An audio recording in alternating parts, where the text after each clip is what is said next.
రేవంత్ రెడ్డి గారు భాష గురించి మాట్లాడినారు. ఇవాళ ఆయన బూతులు, అసలు ఆ బూతులు వినడానికే ఒళ్ళు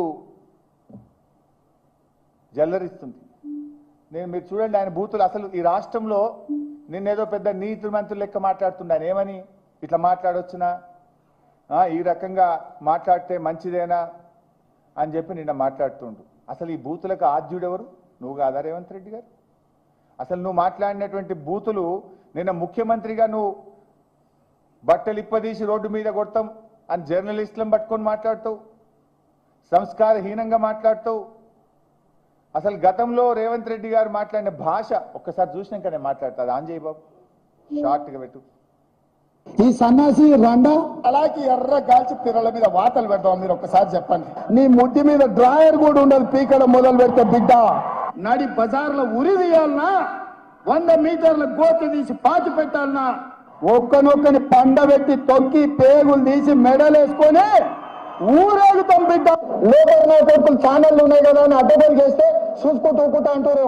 పండబెట్టి తొక్కి పేగులు తీస్తే గాడిద కొడుకులు నొక్కనొక్కని. అట్లాంటి లపుట్ నా కొడుకులకు నేను సమాధానం చెప్పను. దాని అమ్మ మొగులు ఇంట్లోనే అన్ని తెచ్చి చూపించుకోమని చెప్పారు. టీవీలో వేసుకో, నాకు ఏం అభ్యంతరం లేదు.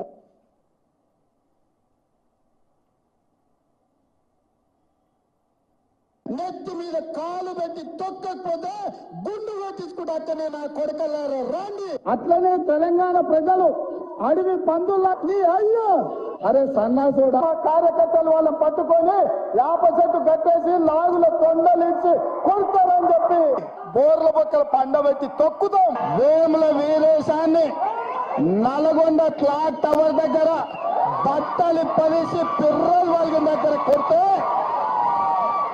ఎట్లా జవాబు చెప్పాలి? గట్లనే చెప్పాను. మూసిగేసుకొని వస్తే మూసుకు ఊడదికి బట్టలు గుడ్డలు ఊడదీసి కొట్టా అని చెప్తున్నాను.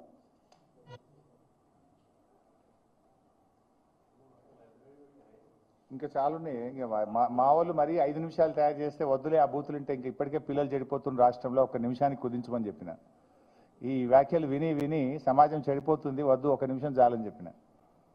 అంటే నేను అనేది ఏంటంటే, రేవంత్ రెడ్డి గారు నీ భార్యాబిడ్డలే భార్యాబిడ్డలా? ఎదుటి వాళ్ళకు భార్యాబిడ్డలు ఉండరా? ఎదుటి వాళ్ళకు అక్కా చెల్లెలు ఉండరా? ఎదుటి వాళ్ళ కుటుంబ సభ్యులు ఉండరా? నీ దాకా వస్తే కానీ నొప్పి తెలియదా నీకు? నువ్వు గతంలో కేసీఆర్ గారిని పట్టుకొని కాల్చిపారేయాలని మాట్లాడినావు, ప్రగతి భవన్ ను పేల్చివేయాలని మాట్లాడినావు. ఇక నీ బూతులు ఆ నోట్తో నేను చెప్పలేను. ఆ బూతులు మాట్లాడితే నా నాలుక ఖరాబ్ అవుతుంది.